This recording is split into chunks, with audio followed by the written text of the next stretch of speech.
안녕하세요. 저희는 도원결이 팀입니다. 저희는 한 학기 동안에 농촌의 지속 가능성을 위한 6차 산업 활성화 방안에 대해서 연구를 진행해 왔습니다. 이러한 순서로 저희의 순서를 소개하려고 합니다. 한국은 현재 인구 감소, 고령화 등 다양한 문제로 인해 농촌 소멸의 위기를 맞고 있습니다. 통계청에 따르면 2023년 기준 농가 인구 중 65세 이상 고령 인구 비율이 52.6%에 이르며 단순한 고령화 문제를 넘어 농가 소득을 안정적으로 유지하기 어려운 상황입니다. 이러한 위기를 해결하기 위해 지난 박근혜 정부에서는 6차 산업화 정책을 추진하였습니다. 저희가 자세하게 다루게 될 6차 산업은 1차 산업의 2차 산업과 3차 산업을 융합하여 부가가치를 극대화하는 방식입니다. 6차 산업은 농업이 단순한 생산에 그치지 않고 농산물 가공, 관광 등 다양한 경제활동으로 지역 경제를 활성화하고 새로운 부가가치를 창출합니다. 이러한 6차 산업으로 농촌의 문제를 조금이나마 해결할 수 있을 것으로 기대했지만 다양한 한계 때문에 6차 산업이 활성화되지 않고 있습니다. 저희는 6차 산업을 더욱 활성화해야 한다는 필요성을 느꼈고 6차 산업이 비활성화되는 근본적인 문제점을 분석하기로 했습니다. 이를 위해서 지역적 특성을 잘 살리는 제주도의 6차 산업에 주목했고 실제 사례들을 기반으로 문제점을 해결하기 위한 실질적인 대안을 도출하고자 했습니다. 또한 이러한 결과를 바탕으로 제주도뿐만 아닌 다른 지역에 적용할 수 있는 시사점과 방향성을 제시하고자 했습니다. 저희의 연구 질문은 다음과 같습니다. 첫째, 현재 6차 산업에 어떠한 문제점이 있는가? 둘째, 장기적인 측면에서 6차 산업 활성화를 위한 방안은 무엇인가? 그리고 저희는 본격적인 연구를 위해 2024년 11월 1일 제주도의 실제 6차 산업지인 아침미소 목장과 신효 규량 과제를 방문해 각 대표님들과 인터뷰를 했습니다. 또한 같은 날 제주 6차 산업지원센터에 방문해 센터장님과 인터뷰를 진행했습니다. 처음 방문한 6차 산업지인 아침미소 목장은 목장을 운영하며 우유를 짜서 직접 요구르트, 치즈 등으로 가공해 판매하는 방식을 선보입니다. 3차 산업으로는 젖소에게 먹이를 주는 등 체험 목장도 함께 운영 중입니다. 아침미소 목장의 대표님과의 인터뷰에서 저희는 6차 산업지인 아침미소 목장의 성공 요인과 6차 산업의 활성화에 있어 가장 중요한 점, 6차 산업의 정책 및 제도적 한계와 어려운 점에 대해 질문했습니다. 이에 대한 답변을 간략하게 정리하자면 6차 산업은 근간이 되는 1차 산업이 가장 중요하며 동물복지, 사회환원 등 소비자와의 신뢰가 매우 중요하다고 하셨습니다. 또한 홍보 및 마케팅 부분이 가장 중요하면서도 어려운 지점이고 공항의 높은 임대료와 독점 형태 때문에 공항에 입점할 수 없는 점, 농해소득이 3,700만 원을 초과하면 농업인 등록이 제한되어 다양한 혜택에서 제외되는 제도적 한계를 짚어주셨습니다. 다음 방문한 신효규량 과즙은 감귤을 직접 재배한 후 착즙해 과즙을 만들어 판매하는 방식을 선보입니다. 이전에 과즙을 직접 만드는 체험장도 있었지만 현재는 운영하지 않고 있습니다. 신효규량 과즙의 대표님과 인터뷰에서는 아침미소 목장과 같이 6차 산업의 성공 및 활성화에 있어 중요한 점, 정책 및 제도적 한계와 어려운 점에 대해 질문했습니다. 이에 대해서 신효규량 과즙 대표님 역시 1차 산업을 6차 산업에 있어서 가장 중요하다고 답변하셨고 추가로 창의성도 매우 중요하다고 하셨습니다. 어려웠던 점으로 운영진의 연령대가 높아 전문 지식에 부족해서 생기는 그런 문제들을 꼽았습니다. 다음 방문한 6차 산업지원센터의 센터장님과의 인터뷰에서는 개인의 시설 구축 비용 부담을 덜어주기 위한 거점가공센터의 필요성과 6차 산업 활성화의 방안으로 운영 중인 안테나숍의 문제점에 대해 말씀을 나눴습니다. 저희는 실제 제주도의 사례를 토대로 6차 산업의 문제점을 1차 산업적 문제, 2차 산업적 문제, 3차 산업적 문제, 마지막으로 정책적, 제도적 문제로 나눴습니다. 먼저 1차 산업적 문제로 농업의 가치가 잘 전달되지 못하며 그로 인해 농업만으로 부가가치 창출에 한계가 있다는 것입니다. 백창화, 손은일, 임성욱의 연구에 따르면 대중적 인식이 낮아 농업의 중요성이 과소평가되고 있다고 하며 이는 시장에서 농업의 다면적 가치를 효과적으로 전달하지 못한다는 문제점이 있습니다. 또한 농가소득과 관련한 통계청 자료를 살펴보면 지난 10년간 농해소득이 증가하는 추세를 보이고 있습니다. 이는 1차 산업 자체만으로 경제활동을 영위하기 힘들어지고 있다고 해석할 수 있고 결국 이를 해결하기 위해 1차 산업의 부가가치를 창출해야 하지만 김종환, 김진희, 김가영, 이소진의 연구에 따르면 현재 농산물의 가공 및 유통 체계가 부족해 농업의 부가가치를 창출하기 어렵다고 합니다. 결국 이러한 문제들은 장기적으로 1차 산업의 기반을 약화시키는 악순환이 되고 있다고 합니다. 두 번째 2차 산업적 문제는 가공 인프라와 물류 체계가 부족하다는 것입니다. 앞서 1차 산업의 문제를 해결하기 위해서 농산물을 가공해 새로운 부가가치를 창출해야 하지만 제주도를 포함한 많은 농촌 지역에는 거점 가공센터와 같은 필수 인프라가 부족하다는 실정입니다. 이러한 점은 개별 농가가 자체적으로 가공시설을 구축해야 한다는 부담이 있고 비용과 기술적인 한계로 가공 품질이 떨어지는 결과를 낳게 됩니다. 결국 2차 산업에 참여할 수 있는 기회가 제한되며 1차 산업의 부가가치 창출 또한 제한된다는 뜻이겠죠.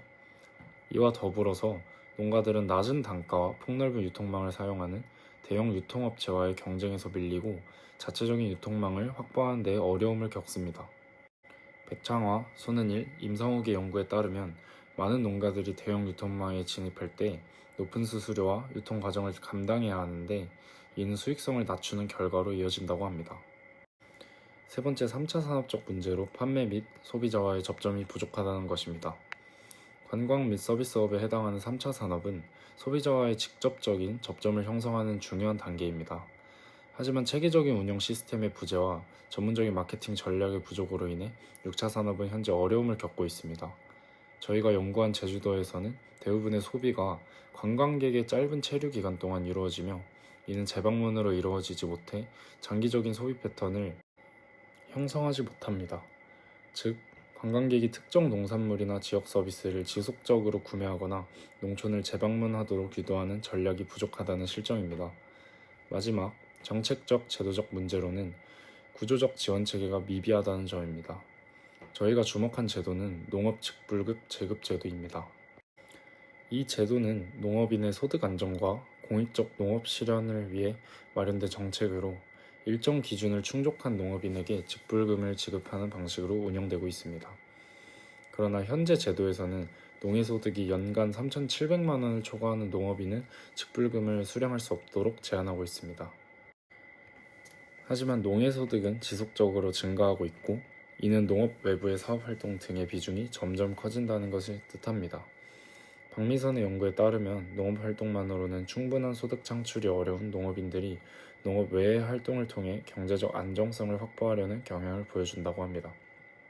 따라서 위의 제도는 농해소득이 필연적으로 발생할 수밖에 없는 6차 산업을 제약하는 결과를 초래합니다. 이 문제점들을 토대로 제주 6차 산업 활성화를 위한 두 가지 핵심 방안을 제안합니다. 첫째는 플래그십 스토어 구축, 둘째는 농해소득 상한선 개정입니다. 우선 첫째로 플래그십 스토어부터 알아보도록 하겠습니다. 6차 산업은 농업, 제조 가공업, 서비스업을 융합하여 농촌의 지속 가능한 발전을 목표로 하지만 현재 산업 구조에서는 소비자와 연결고리가 충분히 작동하지 못하는 한계가 드러나고 있습니다. 특히 농촌에서 생산된 가치가 도시의 소비자들에게 효과적으로 전달되지 못하고 소비자 또한 6차 산업의 가치를 이해하거나 체감할 기회가 제한적인 상황입니다.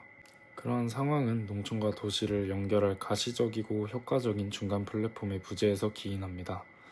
플래그십 스토어는 이러한 문제를 해결할 수 있는 스테이션, 즉 중간 연결점 역할을 합니다. 플래그십 스토어는 단순한 판매 공간을 넘어 1차, 2차, 3차 산업의 흐름을 직관적으로 이어주는 가시적인 중간 매개체로서의 역할을 수행합니다. 이를 통해 소비자는 6차 산업의 과정을 이해할 수 있으며 농업 종사자들은 도시 소비자와의 접점을 강화함으로써 지속가능한 관계를 구축할 수 있습니다. 현대인의 소비 패턴은 더 이상 물질적인 것에만 머물러 있지 않고 가치 중심의 소비로 전환되었습니다.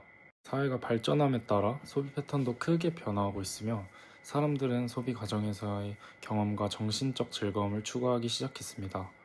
이러한 흐름에 발맞추어 플래그십 스토어라는 기획을 저희가 제안해 보았습니다. 플래그십 스토어는 브랜드의 대표 상품, 가치를 상징적으로 표현하는 매장으로 단순히 판매만을 목적으로 하지 않습니다. 소비자가 브랜드를 인식하고 감성적으로 연결되며 지속적인 충성도를 형성하게 만드는 데 중점을 둡니다. 즉, 단기적인 매출의 상승에 운영 목적을 두기보다는 공간이 가진 이점을 활용하여 특별한 경험을 제공하면서 장기적으로 브랜딩 효과를 강화하는 것에 큰 목적을 둡니다. 브랜드 입장에서는 소비자에게 브랜드의 가치와 정체성이 담긴 공간 자체를 즐기게 함으로써 접점을 확대시키고, 이를 통해 자사 브랜드에 대한 호감도 및 충성도를 확보하는 효과를 기대할 수 있습니다. 이러한 기대 효과를 바탕으로 플래그십 스토어가 제주도 6차 산업의 발전에 있어서 유의미한 역할을 하리라 예상합니다. 저희가 제안하는 플래그십 스토어는 공공과 민간의 협력을 통해 운영됩니다. 정부는 초기 투자와 정책 지원을, 민간은 공간 설계와 소비자 경험 강화를 맡습니다. 여기서 민간이라 함은 민간 기업 및 스타트업 종사자를 의미합니다. 이 협력 모델은 지역 농가와 도시 소비자 간 상호 이익을 창출하며 지속 가능한 생태계를 조성합니다. 공공부문은 지역 농가의 안정적인 수익 창출과 농촌 경제 활성화라는 공익적 목표를 달성하는 데 중점을 두고, 민간 부문은 고급화된 브랜드 마케팅 그리고 소비자 경험을 강화함으로써 수익성과 지속 가능성을 추구합니다. 이러한 협력을 기반으로 민간 협력 운영 모델을 제시하였습니다. 우선 6차 산업 종사자는 플래그십 스토어의 셀러 형태로 참여합니다. 셀러 모집 시 6차 산업체 중 해당 산업체만의 정체성을 구축하였거나 스토리텔링의 명확성, 차별성을 확보하였는지를 판단 기준으로 설정하고자 합니다. 민간 기업 및 스타트업의 경우 다분야 전문가와의 협력을 통한 팀 구성 방안을 제안하였습니다. 전문가 모집은 공모전 형식을 활용하여서 진행할 것이고, 건축, 디자인, 6차 산업, 소셜 벤처, 환경 등 플래그십 스토어 관련 핵심 분야의 전문가를 모집하고 협력 체계를 구축할 것입니다. 또한 재원 조달 방안으로는 성과 기반 수익 공유형 재원 조달 구조를 활용하고자 합니다. 이는 참여 스타트업에게 초기 자금을 지원할 수 있고, 프로젝트 성공 이후 발생하는 수익의 일정 비율을 반환받는 구조입니다. 이를 통해서 스타트업은 초기 리스크를 줄이고 공공부문은 장기적으로 재투자를 위한 안정적 재원을 확보할 수 있습니다. 플래그십 스토어가 도심의 문화 중심지인 한남, 성수, 연남 등의 지역에 자리 잡게 될 경우 이를 안정적으로 지원할 수 있는 거점 가공센터의 설립이 필수적입니다. 이러한 가공센터는 제주 지역 농산물의 가공과 유통을 담당하며 플래그십 스토어의 정체성을 강화하는 중심 축으로 작용할 것입니다. 특히 플래그십 스토어 내부에 소규모 2차 가공 공정을 결합하는 시스템을 도입하여서 소비자에게 신선하고 차별화된 경험을 제공할 것이고, 현장에서 제주 농산물의 브랜드 가치를 더욱 강화할 수 있게 됩니다.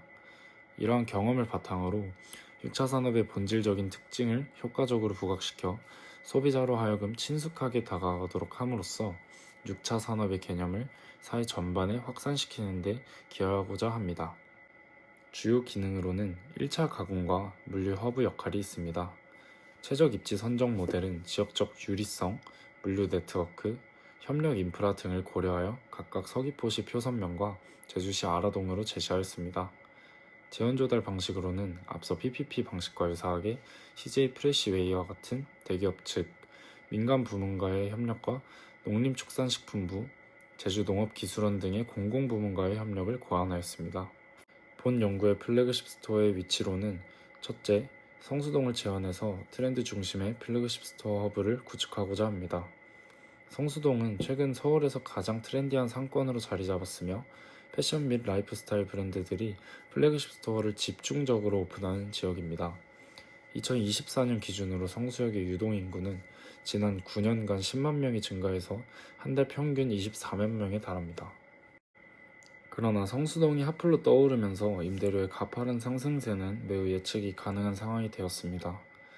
이에 대규모 유동인구와 트렌디함이라는 성수동의 장점을 충족함과 동시에 경제적 부담을 완화할 수 있는 대안으로 몰 중심의 운영을 두 번째로 제안합니다. 더현대서울과 같은 쇼핑몰은 여러 브랜드가 독립성을 유지하면서도 공존할 수 있는 구조를 가지고 있습니다. 이와 같은 환경은 제주도의 특산품과 체험형 콘텐츠가 몰 내 다른 브랜드들과 이질적이지 않게 어우러지면서 독창적인 특색을 더욱 부각할 수 있는 기회를 제공합니다. 이는 기존의 이마트에서 운영되던 안테나숍이 가진 문제를 극복하는 데 매우 효과적일 것입니다. 이마트는 대형마트라는 특성상 제주도 특산품의 이미지와 맞지 않았으나 더현대서울은 제주도의 6차 산업 특산품을 세련된 방식으로 표현하기 매우 적합합니다. 디자인은 커뮤니케이션이라는 말이 있듯이 소비자와의 관계에 있어서 디자인이 시사하는 바는 굉장히 큽니다. 따라서 소비자의 오감을 자극할 수 있는 여러 요소를 제안하였습니다. 제주의 자연을 모티브로 한 디자인을 통해 소비자는 6차 산업의 본질을 오감으로 느낄 수 있도록 감각적 경험을 극대화하는 모델을 제안하였습니다. 플래그십 스토어를 다음으로 농촌의 지속 가능한 발전을 위해서는 법률, 조례, 규칙 등 법령 제정 및 개정 과정이 요구됩니다. 현재 농해소득 상한선은 3,700만 원으로 이는 농해 활동을 매우 제한하고 있습니다. 이에 따라서 현재까지 농해소득이 시행령 기준을 넘는 농민은 기본 직접 지불금을 받지 못해왔습니다. 이것을 전국 평균 소득 기준으로 상향 조정해서 농업인의 다각적 활동을 지원해야 합니다. 농해소득 기준을 현재 전국 가구 연평균 소득의 65%로 변경해야 한다고 제언합니다. 현재 농해소득 상한선이 지나치게 낮게 설정되어 있어 6차 산업의 발전에도 불구하고 제도가 이를 저지하고 있는 상황입니다. 6차 산업을 수행하는 농가는 1차 산업 외의 활동에 해당하는 가공, 체험 관광 등에서 수익을 얻기 때문에 농해소득 비중이 매우 커질 가능성이 있습니다. 농해소득 상한선이 현재와 같이 낮다면 6차 산업을 실질적으로 추진하는 데 어려움을 겪을 수밖에 없습니다. 따라서 농해소득 상한선을 현실적이고 유연한 기준으로 상향 조정하는 것은 농가의 현실을 반영하고 6차 산업의 성공적인 확산을 지원하는 데 필수적인 조치입니다. 결론적으로 플래그십 스토어와 농해소득 상한선 개선은 제주 6차 산업의 지속 가능성을 강화하는 핵심 요소입니다. 이를 통해서 6차 산업, 특히 제주를 중심으로 하는 6차 산업의 발전 가능성을 제고할 수 있을 것입니다. 더 나아가 제주가 아닌 다른 지역의 6차 산업에도 충분히 적용할 수 있는 지점들이기 때문에 6차 산업의 전반적인 발전을 제고할 수 있을 것입니다. 이상으로 현장 답사 기반의 제주 6차 산업 활성화를 위한 방안을 구체적으로 살펴보았습니다. 한 학기 동안 준비한 연구 보고서인 만큼 본 연구가 제주 6차 산업의 지속 가능한 발전과 지역 경제 활성화에 기여할 수 있기를 기대합니다. 부족한 점이 있더라도 의미 있는 논의의 출발점이 되기를 바라며 앞으로 더 깊이 있는 연구로 이어지기를 소망합니다. 감사합니다.